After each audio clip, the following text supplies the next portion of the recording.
Hi there, everyone. This is Lee, and you're listening to In the Moment.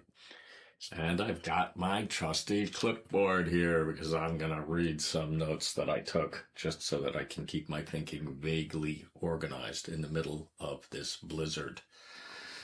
One of the things I wrote down the other day was thought and feeling are expressions of the nature of quanta.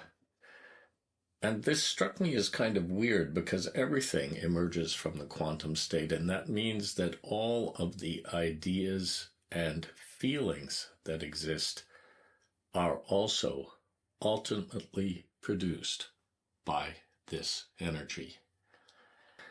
And that leaves us in a strange place, because apparently thought and feeling, and love and mercy and compassion are fundamental qualities of the cosmos, which is something I keep coming back to when I talk about the spiritual periodic table of the elements, or perhaps we should say the periodic table of the spiritual elements, more properly put. But in any event, folks, these elemental qualities are bound into the very fabric of reality, these qualities that we call human, like feeling and compassion.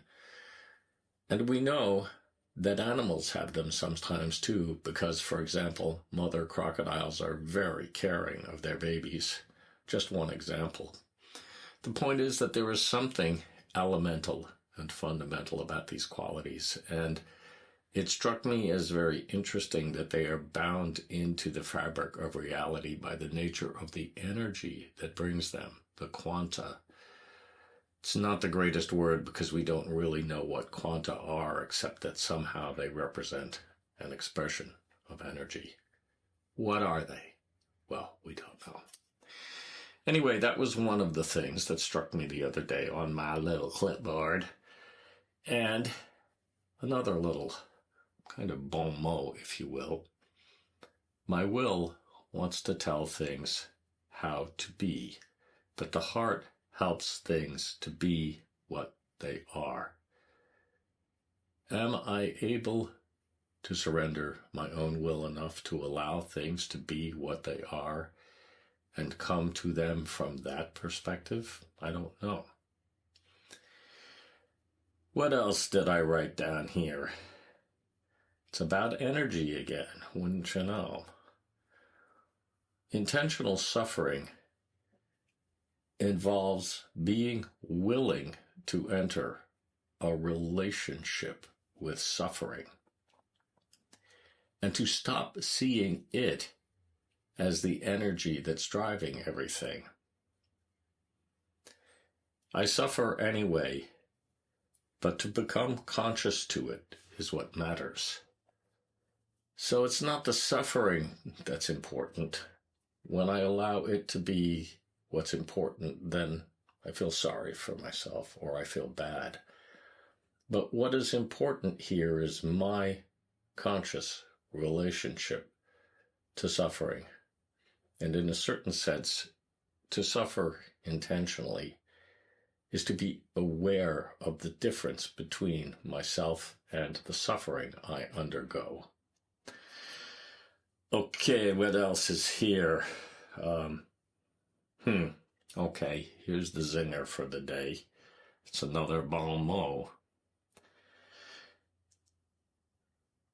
We arrive in the moment with expectations and leave with opinions. But if we arrive with nothing, we leave with everything. So somehow to come to this moment without expectations or opinions is a way of being prepared to take everything from the moment that it has to offer into ourselves objectively. But if we let the expectations determine our arrival here in the moment, then the only thing we take away from the moment is our opinions, and they are, in fact, partial. The only way for us to be impartial, to approach a wholeness, is to arrive here as though nothing existed and this was the only thing there was.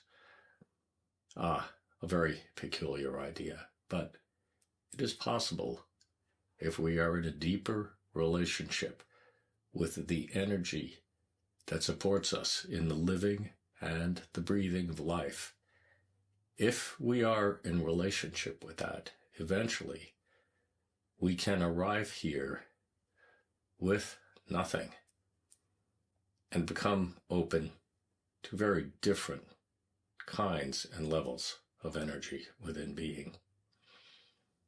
It's a strange thing that, because it leaves us in the midst of the unknown, and that's the last place we usually want to be. Anyway, that's it for today. Catch you next time. Bye.